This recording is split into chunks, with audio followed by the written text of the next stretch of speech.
Hello, എല്ലാവർക്കും മിനീസ് food ഹഡിലേക്ക് സ്വാഗതം. നമുക്കിന്നൊരു കോവയ്ക്ക മെഴുക്കുപുരട്ടി തയ്യാറാക്കാം.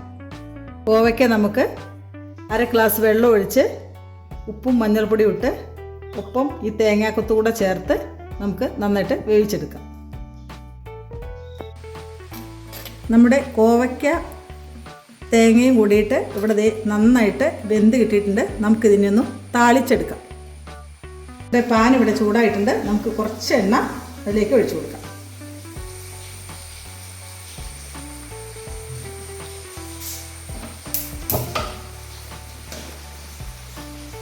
ഒരു 1/2 സ്പൂൺ കടുക് ചേർത്ത് കൊടുക്കാം.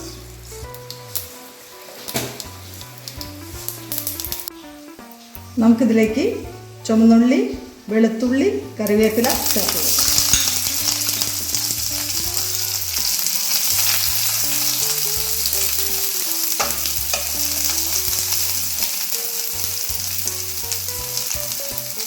ഇതിലേക്ക് ഒരു ചെറിയ 2 സവാള ചേർത്ത് കൊടുക്കും.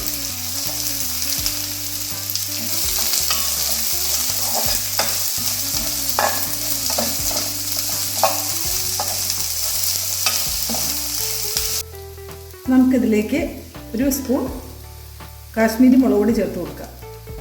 എരിവില്ലാത്തതുകൊണ്ടായതുകൊണ്ടാണ് ഇത്രയും ചേർക്കുന്നത് കേട്ടോ. നന്നായിട്ടൊന്ന് ഇളക്കി യോജിപ്പിക്കാം.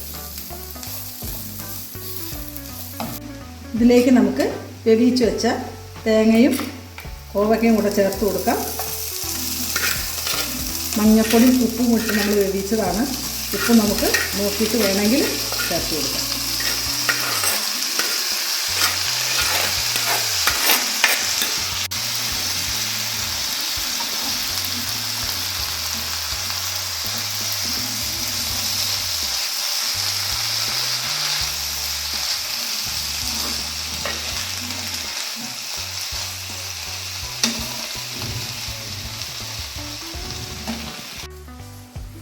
നമ്മുടെ തേങ്ങയും കോവയ്ക്കയും കൂടിയിട്ടുള്ള മെഴുക്കുപുരട്ടി ഇവിടെ റെഡി ആയിട്ടുണ്ട്. നമുക്കിത് സെർവിങ് ബൗളിലേക്ക് മാറ്റി വയ്ക്കാം. നമ്മുടെ കോവയ്ക്ക തേങ്ങ മെഴുക്കുപുരട്ടി ഇവിടെ റെഡി ആയിട്ടുണ്ട്. വളരെ ടേസ്റ്റി ആയിട്ടുള്ള ഈ തോരൻ എല്ലാവരും ട്രൈ ചെയ്ത് നോക്കിയിട്ട് ഫീഡ്ബാക്ക് അറിയിക്കണേ. വീഡിയോ ഇഷ്ടപ്പെട്ട സബ്സ്ക്രൈബ് ചെയ്ത് ലൈക്ക് ചെയ്ത് കമൻറ്റ് ചെയ്യാനും മറക്കല്ലേ. അടുത്തൊരു വീഡിയോയിൽ പുതിയൊരു വിഭവവുമായി നമുക്ക് വീണ്ടും കാണാം. Thank you.